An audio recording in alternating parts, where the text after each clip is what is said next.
संत पूछेंगे मैं कहाँ है, तो कहना कि आप लोगों की 10 साल की व्यवस्था करने गए आज। हरपाल जी लौट करके आए और सेठ जी से कहा आइए आइए चल दीजिए मेरे साथ और हमारे संगी चलना बिल्कुल। ठाकुर जी रुक्मणी जी चलने लगे। जैसे ही विहंगम जंगल में पहुंचे, भयंकर भयावह जंगल, बीच जंगल में जैसे ही पहुंचे, हरपाल ने पीछे मुड़ करके देखा, दोनों चले आ रहे हैं। तुरंत महाराज वो तो अपने रूप में आ गया, शेर की तरह गर्जना करने लगा, अपनी लाठी धर दी सामने और अपने सिर का स्वाफा निकाल करके सामने बिछा दिया। भगवान जो सेठ जी के रूप में आया, भगवान बोले भैया ये क्या कर रहे हो? बोले मैं ही हरपाल हूं। सारे सामग्री निकालो, डाल दो यहां पे, एक चीज भी मत छोड़ना, नहीं तो तुम जानते नहीं हो तुम्हारा क्या करूंगा। ठाकुर जी तो थर थर कांपने लगे। रुक्मणी जी बोली देखो कैसा नाटक कर रहे हैं,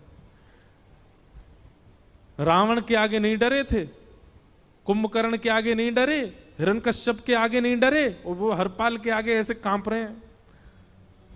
भगवान तो मन की सब समझ जाते हैं, कौन ही मारने, वो तुम भी कांपो क्यों? बोले भक्त है भैया, ये हमारो भक्त है। अनुब्रजाम में हम नित्यम पूये ये तन्य रेणु भी, इसने हमारे लिए सब गवा दिया, हमारे वैष्णव संतों के लिए सब लुटा दिया, इसके आगे भयभीत होने में कोई लज्जा नहीं।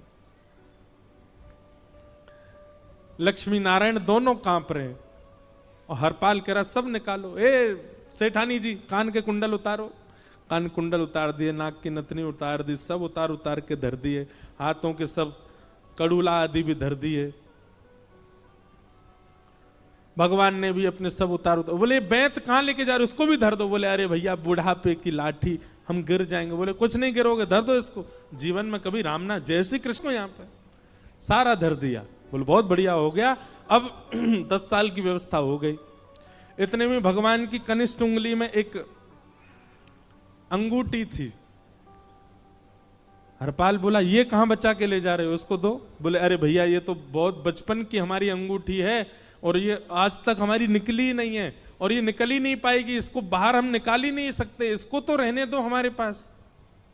बोले तुम क्या जानो, इस अंगूठी से कम 1 हफ्ता संत भोजन होगा और तुम पे तो दया करनी नहीं है। चिल्लाए थे मुझ पे जय श्री कृष्ण बोलने पर, निकालो इसको। भगवान खूब प्रयास करें, वो नहीं निकले तो हरपाल जी ने उंगली पकड़ी, बोले इसको काट देता हूं मैं।